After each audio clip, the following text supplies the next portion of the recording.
Great. Hey there, family. Getting back into this. Trying to make sure all the right stuff is working, and looks like it is, which is good. My curtains are blowing in the breeze here. That's all right. Uh, all right. So, hey, welcome back.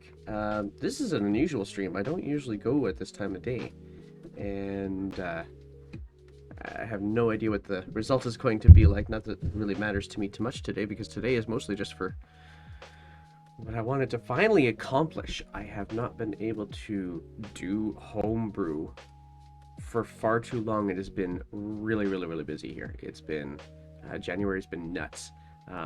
February is just finally kind of starting to settle down, and so all of us has unfortunately had to take a back seat. So it kind of sucks, but that is the nature of the beast from time to time. So we do what we can, and we just get things done that way.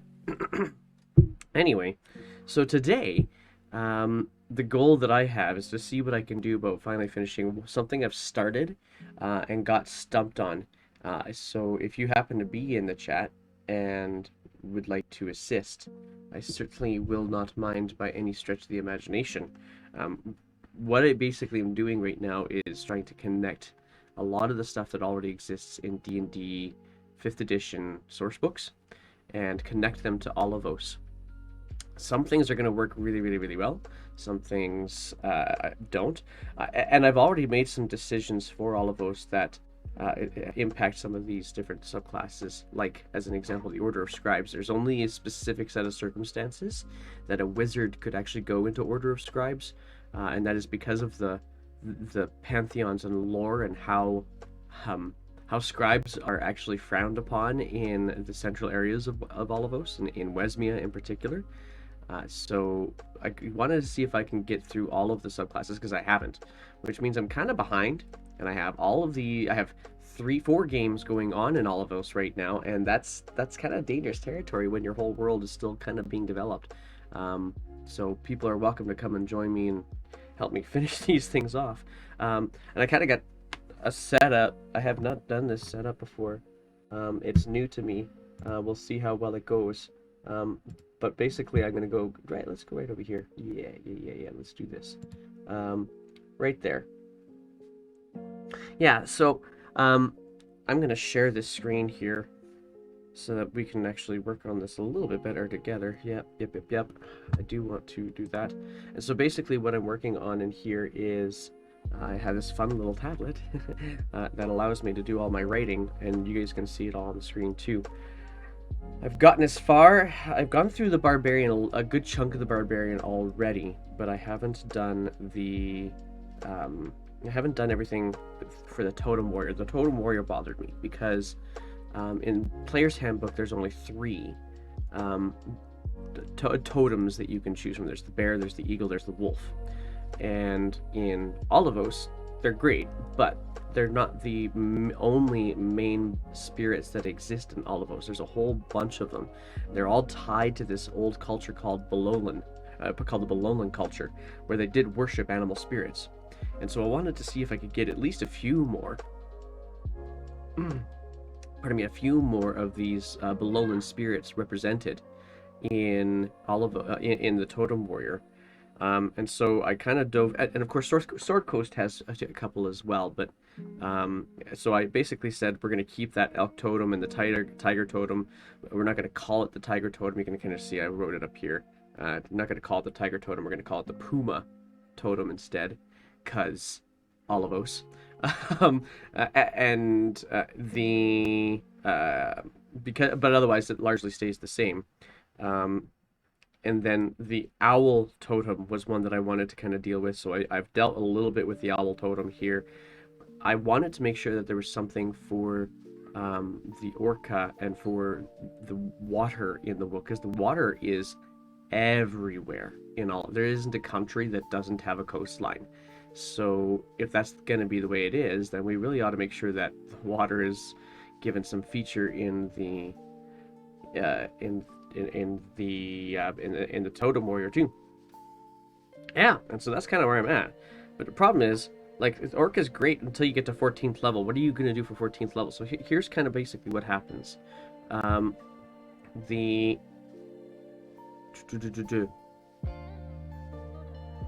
Yeah, okay, cool. So we have this aspect. I'm kind of looking at it here on the right-hand side there. Everything seems to start for these totems at 3rd level. So at 3rd level, bear, you get resistance to all psychic damage, all damage except for psychic. Eagle, you have other creatures have disadvantage on opportunity attacks. Wolf, while your raging friends have advantage on melee attacks, as like a pack tactics kind of idea.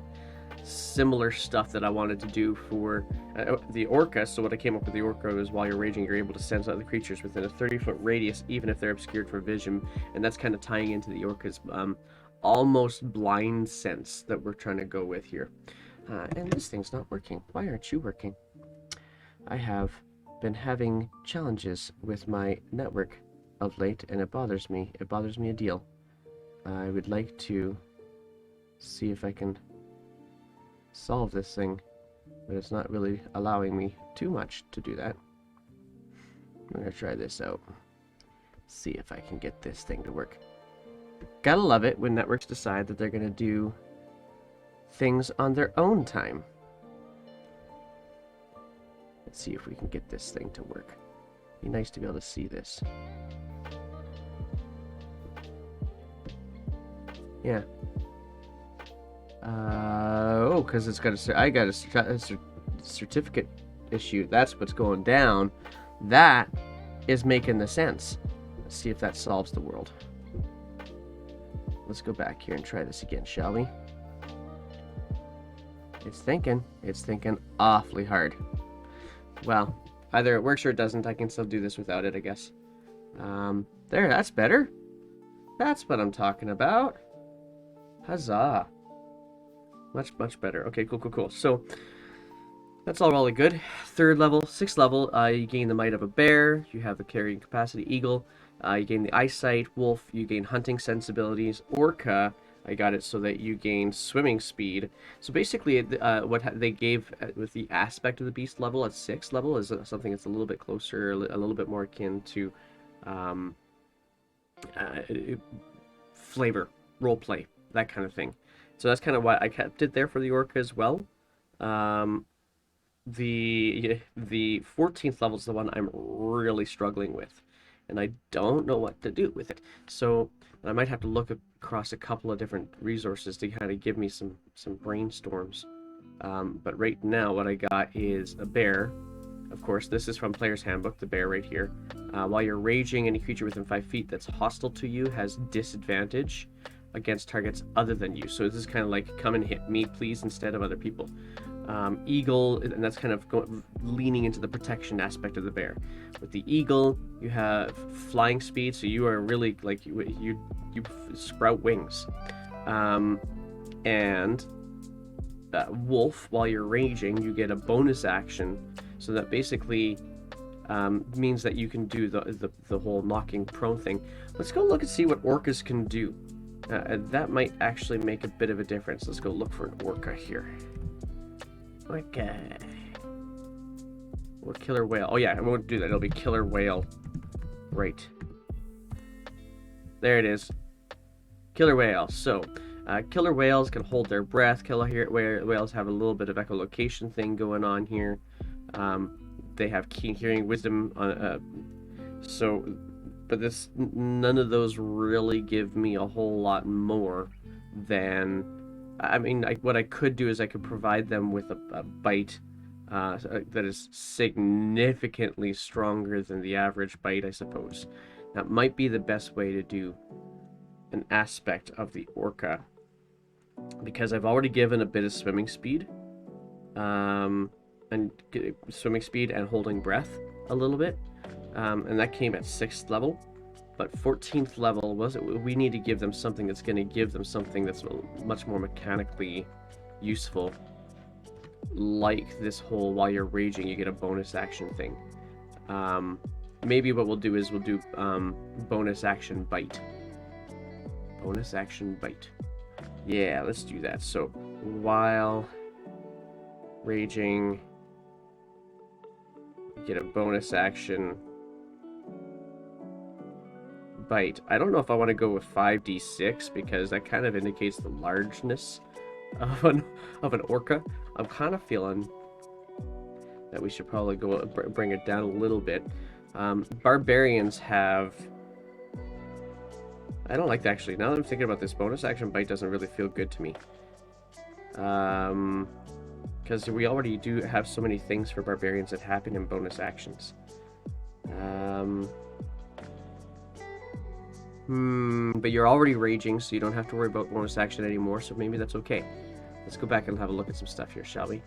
Let's go back to the barbarian. Will it let me go there? Nah, I have to actually type it in. Of course I do.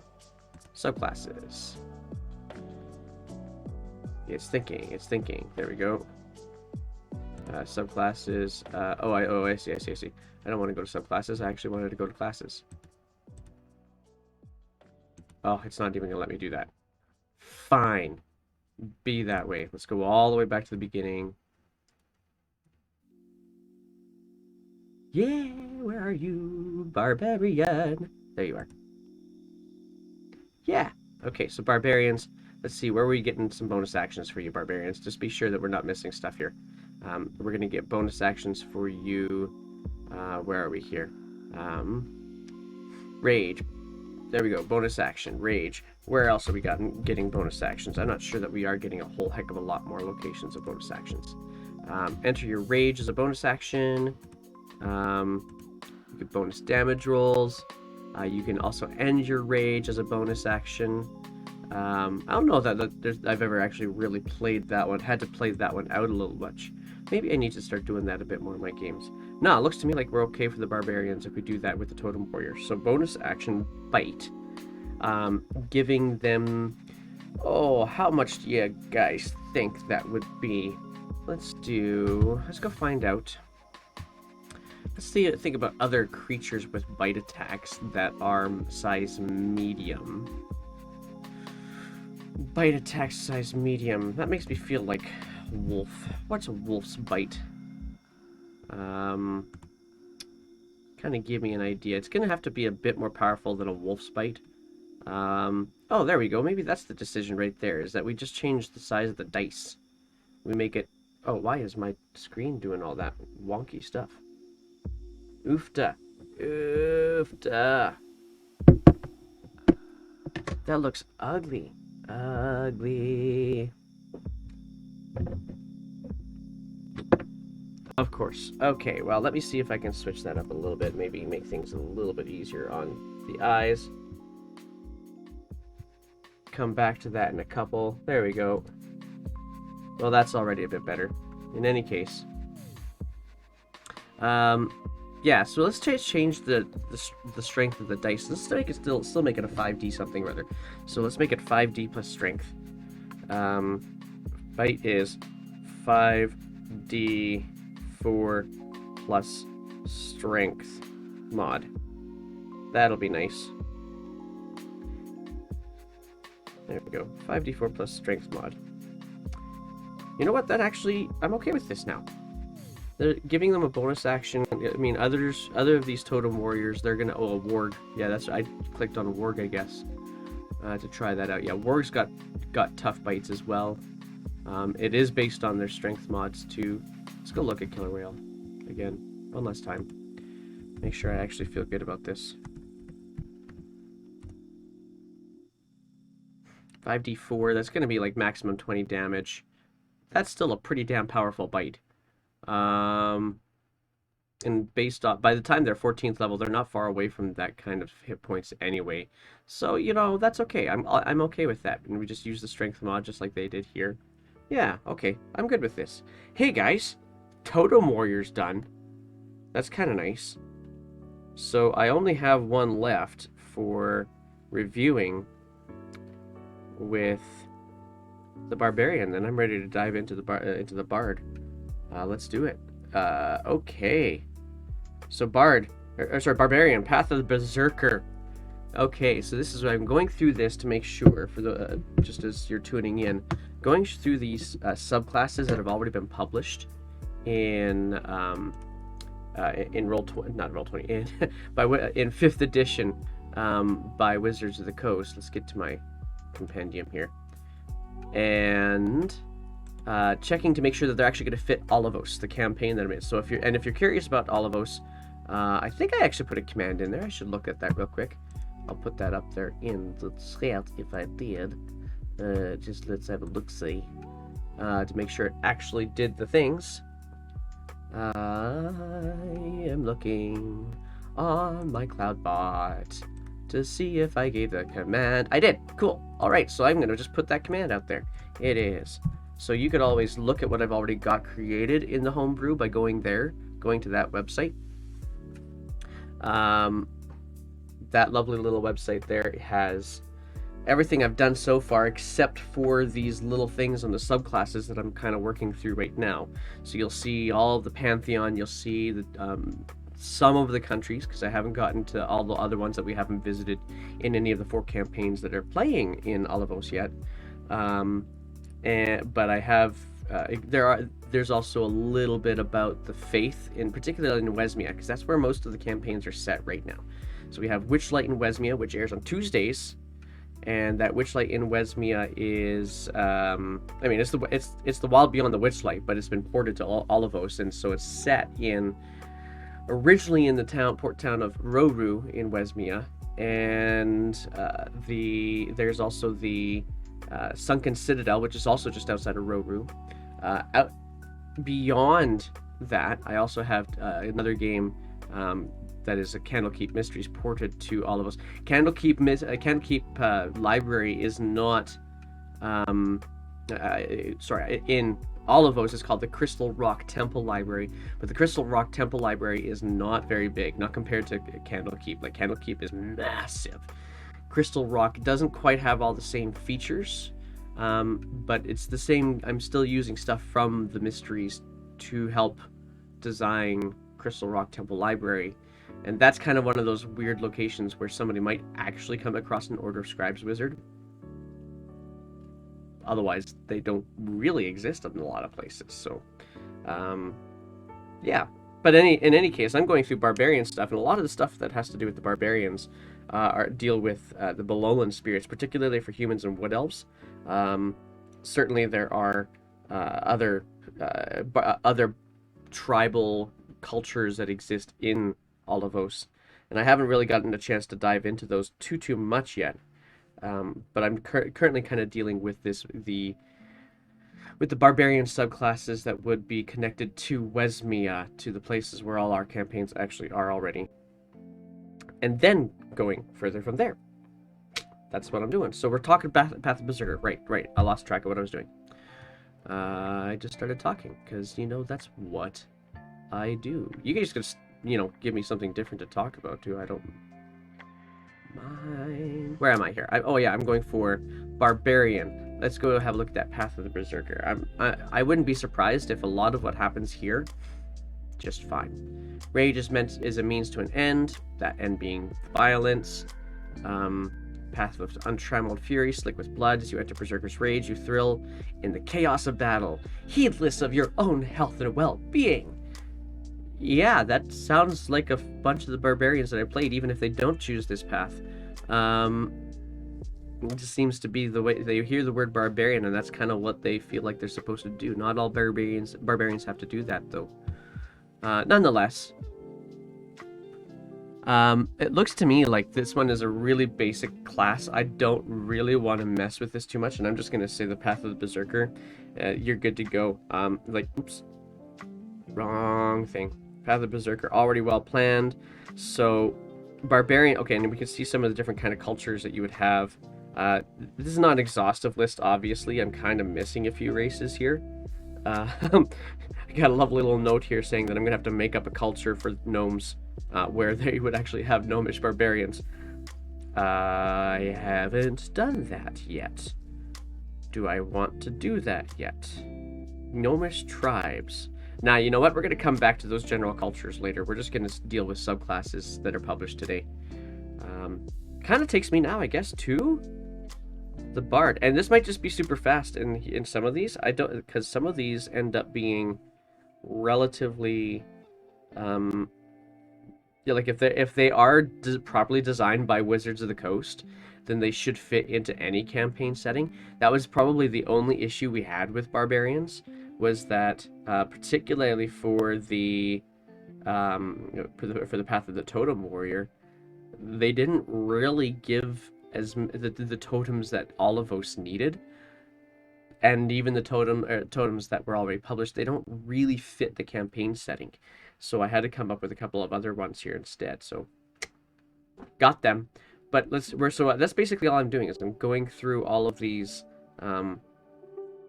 subclasses to make sure that we are capturing everything. Now I think College of Eloquence.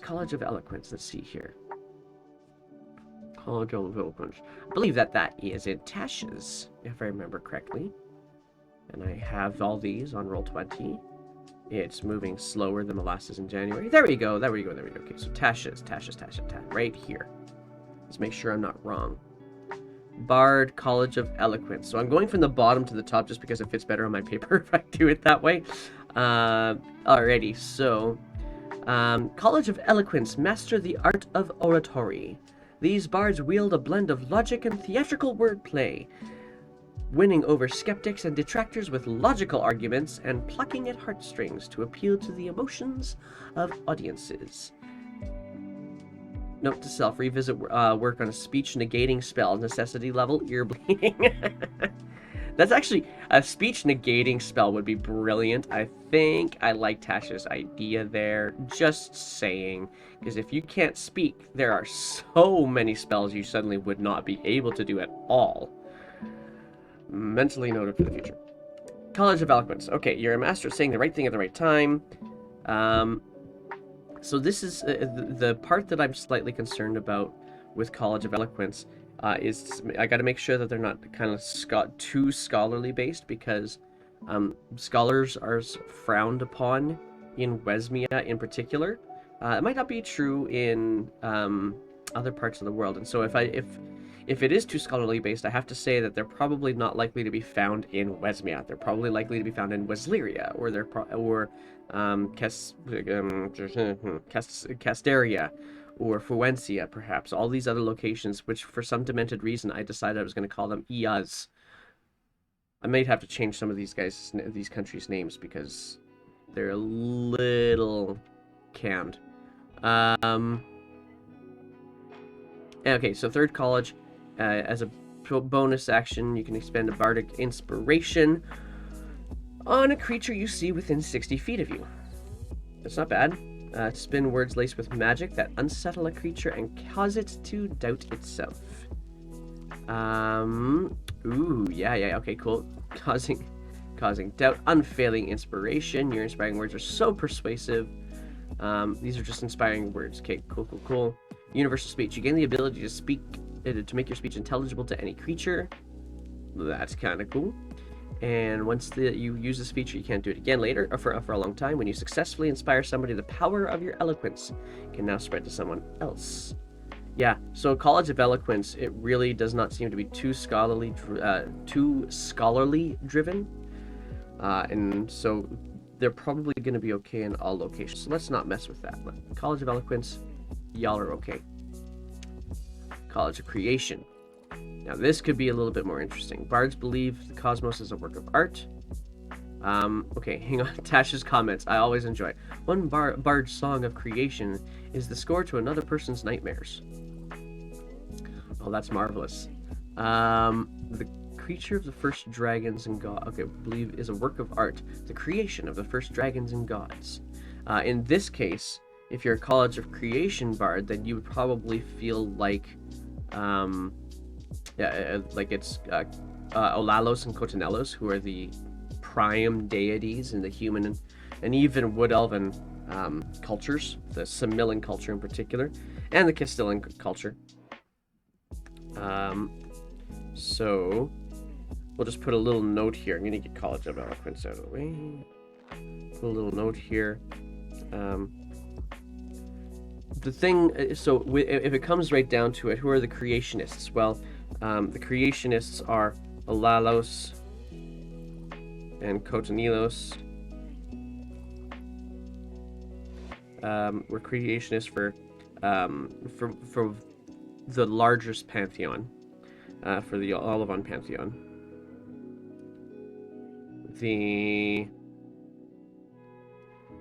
Then for the dwarves, I believe it was Kuhn.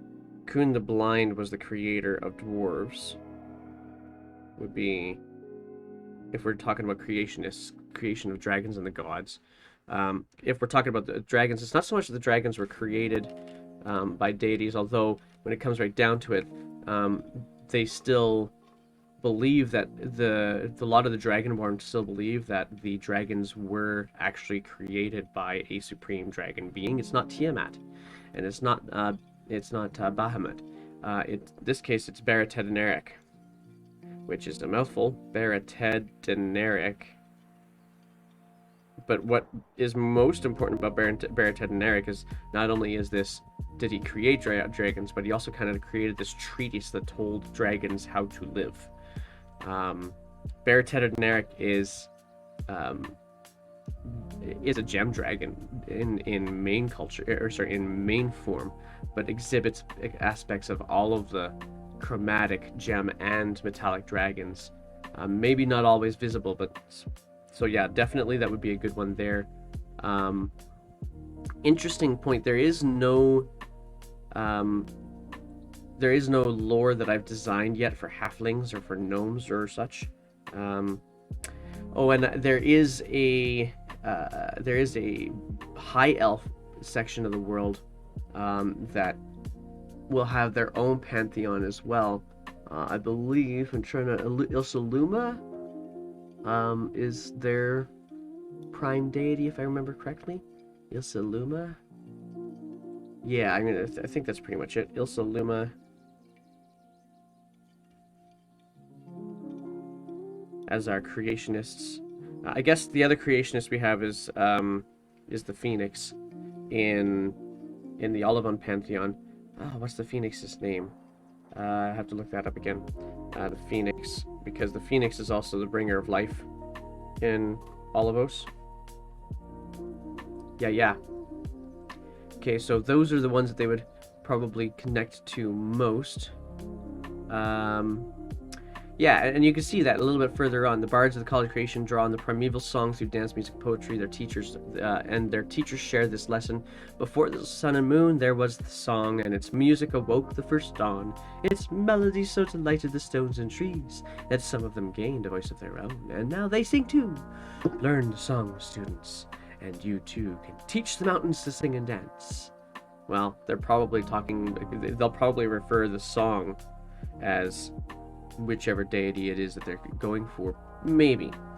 Dwarves and gnomes, although if they're much like I am, then this is actually not the College of Creation is not too far away from personal thoughts that music came before anything else, because I'm pretty certain the first sounds were still detected by humans. So, hey, maybe the song is the deity.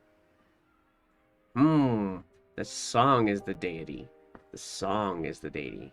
I love it. Okay, so we're going to have to go.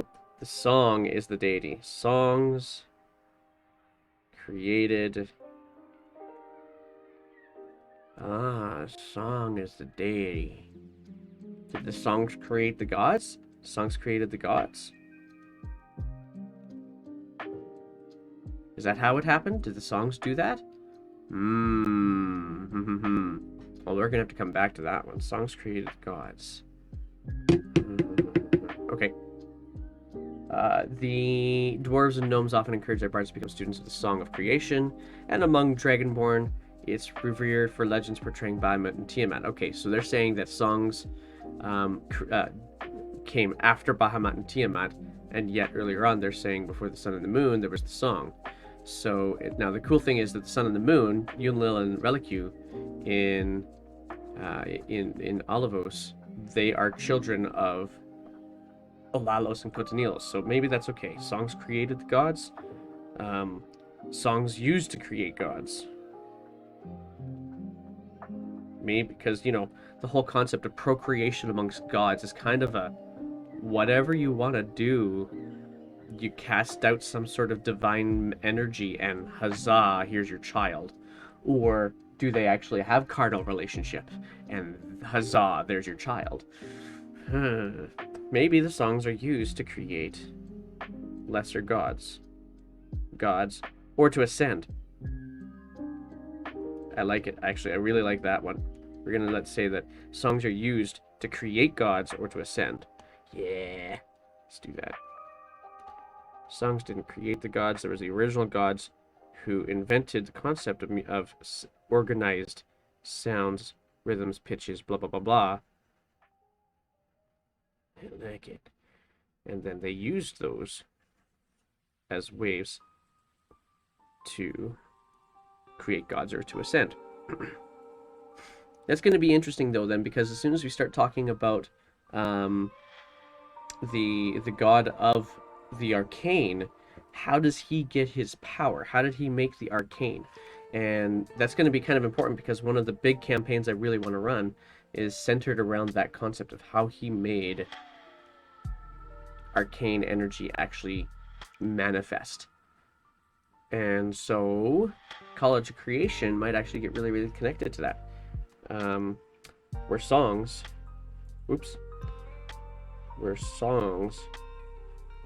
used to create the weave,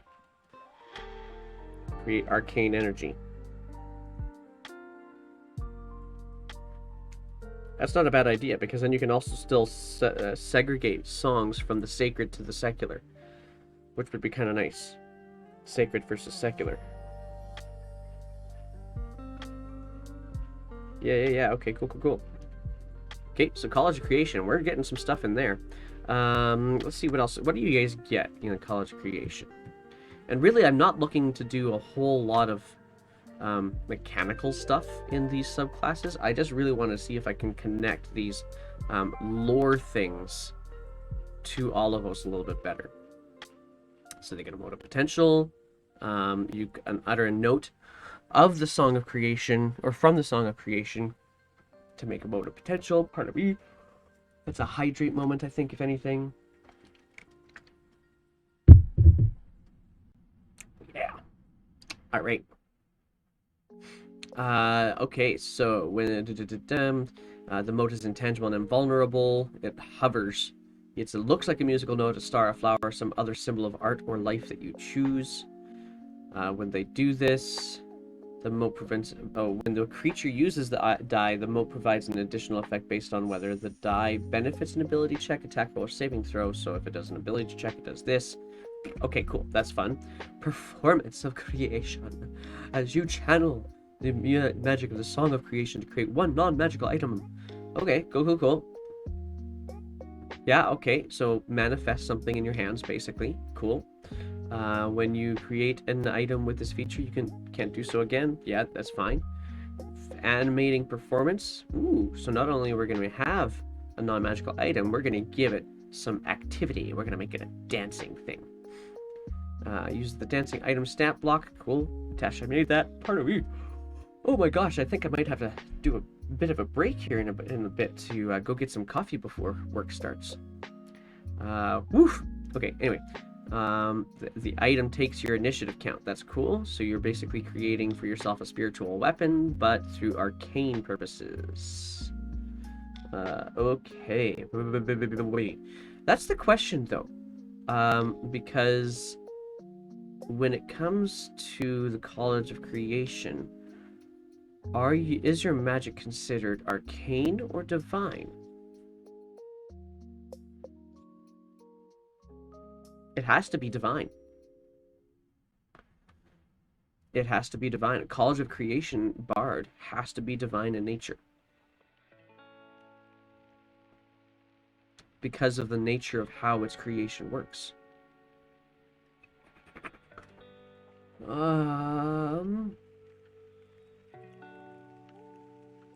What's their... Yeah, no, it does have to be divine. Isn't a bard divine anyway? I think I'm just having a moment. We'll leave it. Once you animate an item with this feature, you can't do so again until you finish long rest.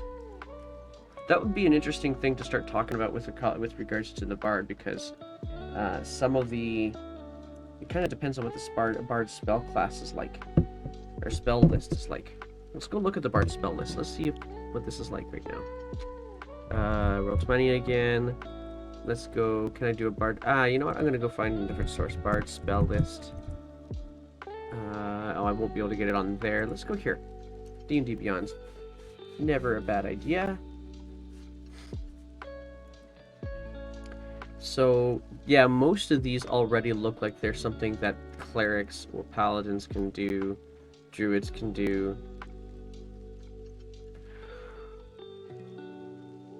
Yeah, that's what it is. So, although there is a couple here that definitely fall under the wizard category too, maybe what we need to do is say those spells, there is a bit of an overlap here that bards can do. Divine and arcane. Sacred versus secular. Sure. Yeah, okay, that's fine. Okay, good.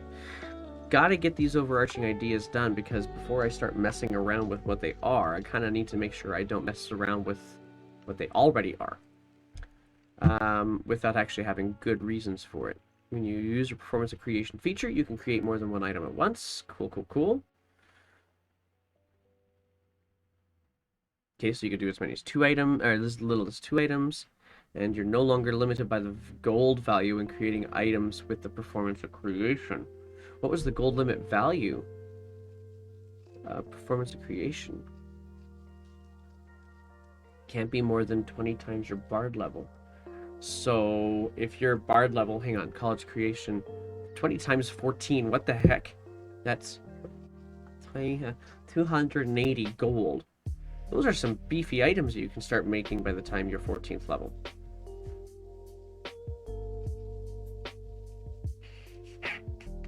And they have to be non-magical still. So you can just make big bloody things. More costly, like you can make swords of marble, which would obviously be far more expensive. Sure. Okay. So, Creative Crescendo. I do appreciate the title of it. Okay, Creative Crescendo. That's brilliant. Gradually getting bigger. Smaller, tiny. Yeah, okay, cool. So this just kind of was a discussion as a little bit more along the lines of what would they be connected to with regards to the lore of all of us. Of the lore of all of us for the College of Creation. So that was all just that's cool. That was all just lore based. There wasn't any mechanical things happening there. College of Whispers. Shh. Just whisper. Here we go, Whispers. Okay, where are we, Whispers? College of Whispers. Where are you? Bard. Duh. Okay. Hang on. I'm in Tash's Cauldron. I've already done the College of Eloquence creation. Oh, okay, so this is probably going to be in Xanthars. Let's go to Xanthars now. Boot. Just pounding through these today. College of Whispers. Speak up. It's really hard to hear you over the screaming. Nah, it's no use. I'll have to stop the screaming. Disintegrations all around them. Thank you, Xanthar. You many-eyed beast.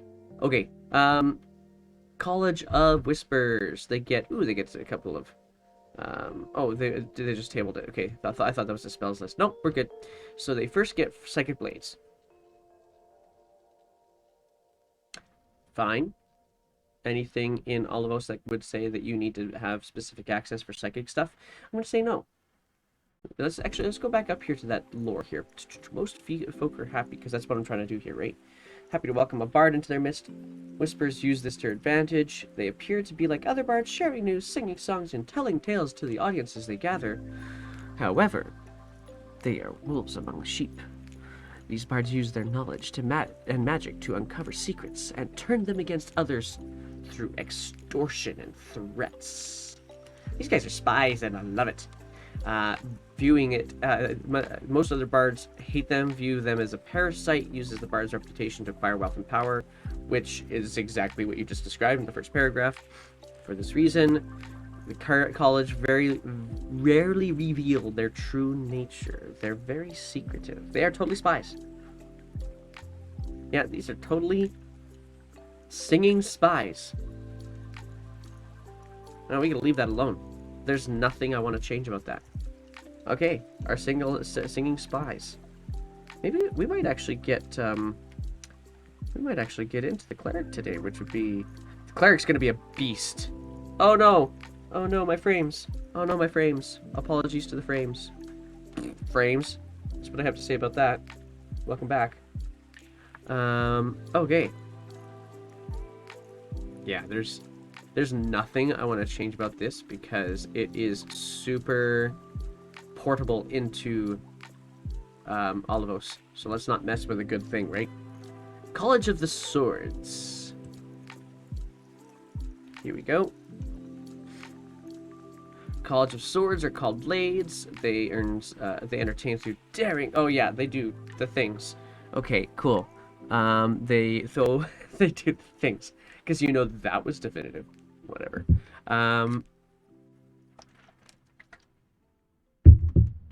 Right. Though they use their weapons to entertain, they're also highly trained and skilled warriors in their own right. Their talent with weapons inspires many blades to lead double lives. Oh, okay, yeah. So they just means they could do a bunch of things. Okay. They might not be entertainers. Pardon me, but they probably could be entertainers, no big deal. Work for thieves guilds, strike out on their own adventures. Basically, this was just trying to the class that was used to try to make bards into fighting bards, which is fine. There's nothing in here that is this is entirely setting agnostic, which is good. So yeah, College of Swords. We're still not going crazy with things. Nothing to see here. You are simple and straightforward. But maybe the glamour. Here we go, glamour. College Glamours, home of the bards who master their craft in the vibrant realm of the Feywild. Ooh, now we're talking. Now we're talking. Okay, tutored by satyrs, Eladrin, or other Fey, these bards learn to use their magic to delight and captivate others. So if they're coming from the Feywild, where are they likely to be connected to in Olivos? They're regarded with a mixture of awe and fear. Their performances and stuff of legend. They're eloquent. Can cause captors to release the bard unharmed and lull furious dragon into complacency. Alright. The same magic that allows them to quell beasts can also bend minds. Villainous bards can leech off a community for weeks, misusing their magic to turn their hosts into thralls. Love it. Heroic bards instead use it to gladden the downtrodden. Okay, so these guys are all about using their charisma and maybe even chaos. Wondrous appearance. Cool. Number of features that you can see. To create yourself wondrous. Okay, so it's your appearance that actually inspires everybody else. That is cool. And singing, you're setting a poem, dancing. And you can charm them. That's cool. That's also very much Feywildish. Mantle of Majesty. You can cloak yourself in Fey magic that make others want to serve you. Oh, yeah, I could see that being misused.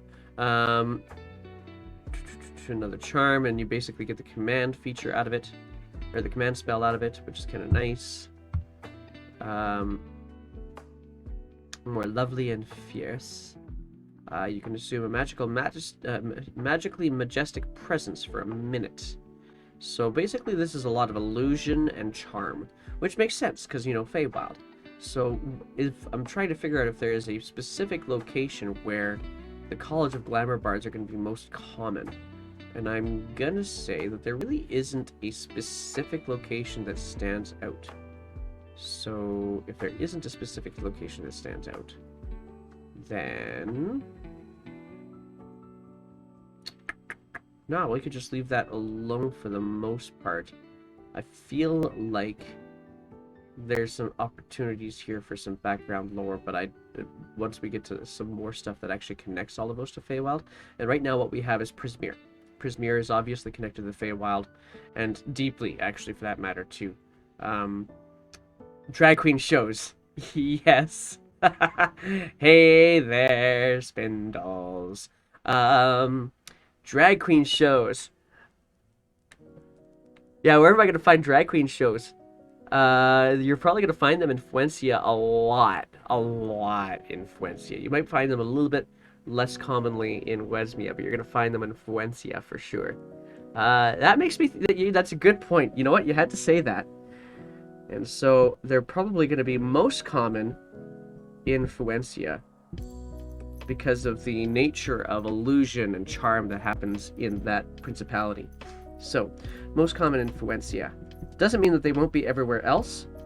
Still everywhere else, but there will be a lot. There, maybe we'll actually make the College of Glamour, like a guild. Make a guild. That's what we'll do. We'll make a Glamour guild. That's what we'll do. Glamour guild in Fuencia. The Glamour guild. They don't have to be drag queens, but they certainly could participate. A Glamour guild in Fuencia. Still everywhere. Okay, still everywhere else. But we're gonna make a Glamour guild in Fuencia to make sure that it sticks. Still everywhere else. Love it. Nice. Make a Glamour guild in Fuencia. Huzzah! That one's done. I love it. Okay, cool. I don't want to mess with that because now once you get a great idea, you gotta keep it and you gotta build on it. We're going to go to now we're going back to the original player's handbook, and I have just enough time to do this. I think we'll see. We've got 10 minutes before I have to get to work. Let's see here. Let's get over to player's handbook. Oh, where do I do this? Oh, right. Must go to compendium. And where are you? Oh, you are my bookshelf. There we go. Player's handbook. Huzzah. And getting to the Bards. Valor. Valor. Okay. Daring skalds whose tales keep alive from memory. Basically, I feel like this is like the dude that walks around with the Witcher. Both past and present, they travel the land to witness great events, and with their songs they inspire others. So yeah, okay, so this is super setting agnostic. I'm not gonna mess with this. There's other things that we can totally do instead. And the lore, now the College of Lore thing, I feel like there's going to be a lot that we're going to have to manage in that one. I don't think the College of Lore is as setting agnostic as Valor is. Something about most things, collecting bits of knowledge from sources as diverse as scholarly tomes and peasant tales, whether singing folk ballads in taverns or elaborate compositions or royal courts. These bards use their gifts to hold audiences spellbound. Yeah, okay, fine, that's fine. Members might find themselves questioning everything they held to be true, from their faith in the priesthood to the local temple to their loyalty to the king. Yeah, that right there is the rub in that in Wesmia. If you are caught questioning the pontiff, y'all end up kind of in jail. So, how do we want to do this? We want to talk a little bit about the loyalty lies in the pursuit of beauty and truth, not in fealty or tenets.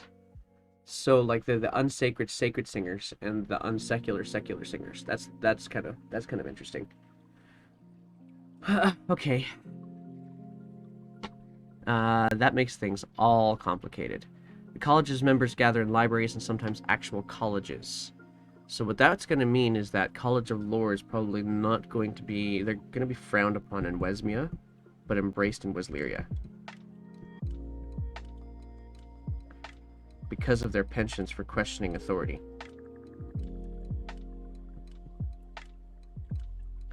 So let's do that. Embraced in Wesleria. And And that's just kind of a generalization, of course.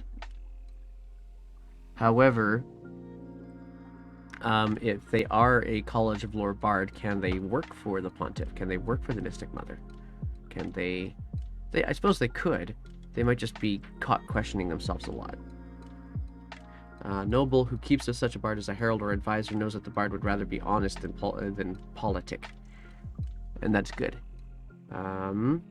Okay, so these are like these College of Lore Bards. These are like the jester, like the jester that was held in Henry VIII's court and told Henry VIII when he was being stupid. Yeah, okay. So frowned upon, likely in libraries, but we don't have libraries in Wesmia. That's the problem. So if there is a College of Lore Bard in Wesmia, it's a College of Lore Bard who has been pressed into Sacred Song. Everywhere else you're going to be fine. We'll just leave it at that, because I think that's enough flavor that people can choose what they want to do if they make a College of Lore Bard in Olivos. Okay, actually, I guess I'll put that definition in there. Because libraries don't exist. Or don't exist publicly.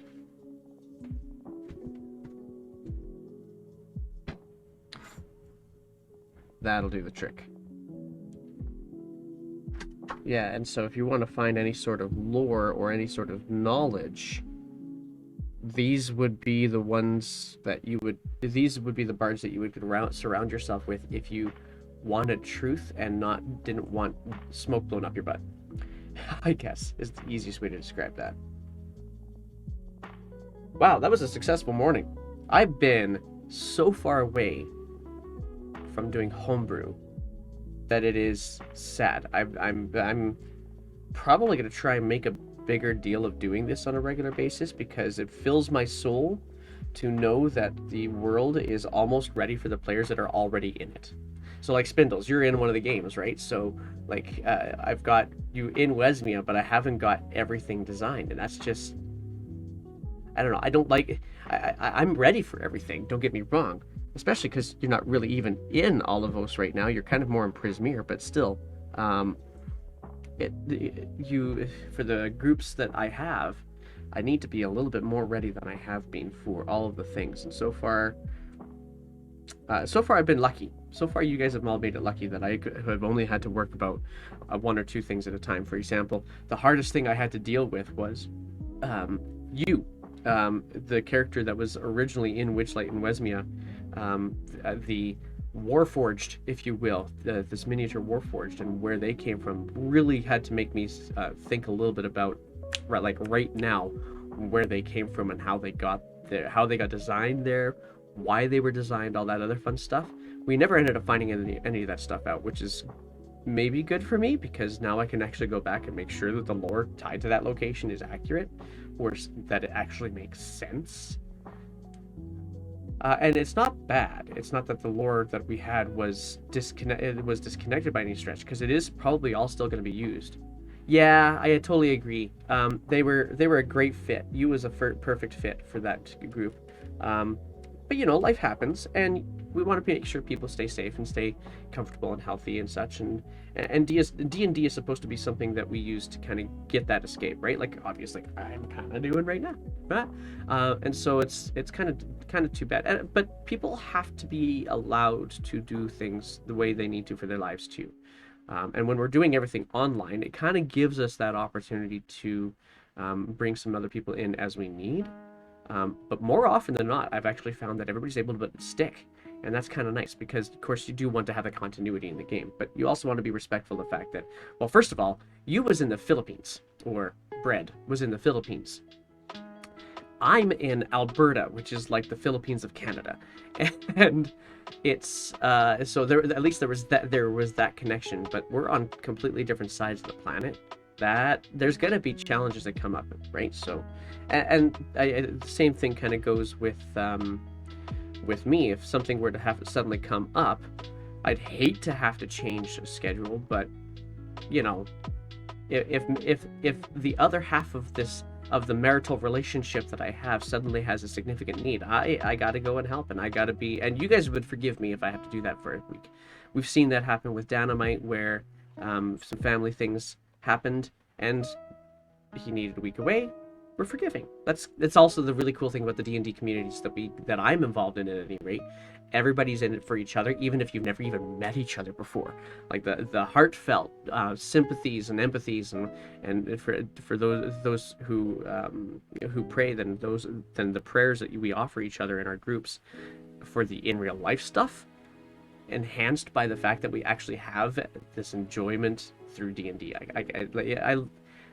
In case I haven't said it, I love this game because this game brings people together. Yeah, rocking it in Montreal. So the question I have for you, Spindly, is how strong is your French? Because I have to admit, my French was only strong enough to go onto DM Nels's stream yesterday and last long enough to say, hi, I don't speak French very well, but have a great stream. But yeah, I think that's where I'm going to pause it for the day. It was a really, really, really short stream, and I know that, guys. But I really only have a few moments out of my days that I can actually do these things, so I'm totally just going to do this 1 week at a time, I guess. Or one hour when I can get into some homebrew, and hopefully you guys can jump back into it. I know, like, next to nothing, and it is all about how I don't speak French. Yeah, that makes sense. I used to be way better at it. I can't keep up to the streamers now. There's so much new vernacular that I haven't learned since I was in high school that it kind of throws me off a little bit. So anyway, the good news is I'm done the Barbarian, I'm done the Artificer, I'm done the Bard. Next, I'm going alphabetical. Next time I get on the stream to do some more homebrew, Clerics. And Clerics are going to be a beast, I think, because Clerics, look at all of the subdomains we have in the Clerics. Oop, I went too far. Look at all the subdomains we have in the Clerics. And there's definitely some connections to some deities here. And there's definitely some connections to different cultures here. So, oofta. Oofta. Okay, anyway. This is going to be entertaining. Thank you for joining me today for the very short stream that I had.